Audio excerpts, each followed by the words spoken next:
starting in 5 seconds.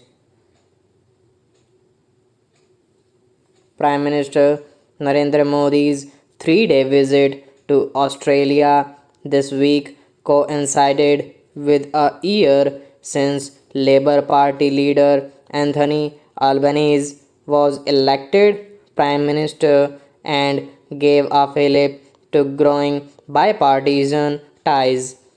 While his visit was originally planned for a multilateral event, the meeting of the Quad, it transformed into a purely bilateral visit after the US president pulled out over domestic political constraints.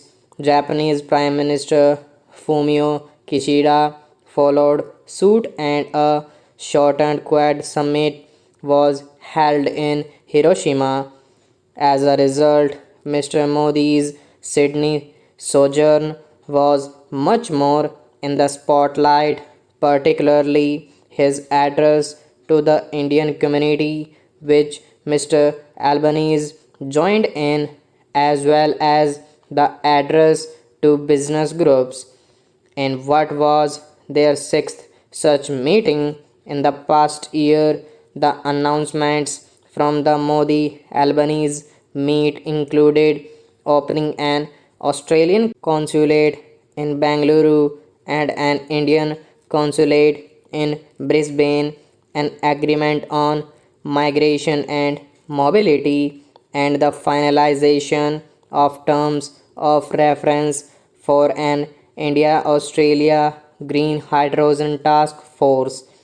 Defense and security ties, cooperation on renewable energy, and critical minerals were also part of the substantive agenda, as was the need to sign a comprehensive economic cooperation agreement by December.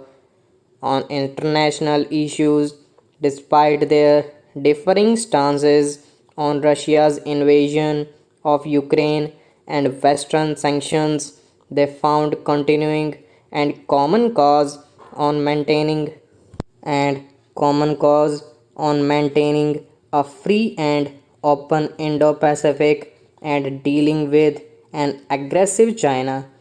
However, it was the celebration as well as the concerns of the Indian origin community that appeared to overshadow all else.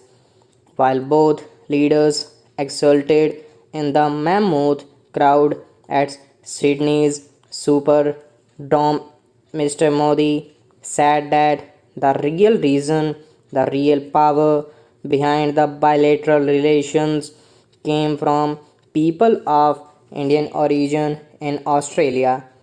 On the subsequent morning, activities of other groups and conflicts, also tracing back to people of Indian origin, were discussed as Mr. Modi repeated his concerns over vandalism and attacks defacing community centers and temples with pro Khalistani, anti India, and anti Modi graffiti.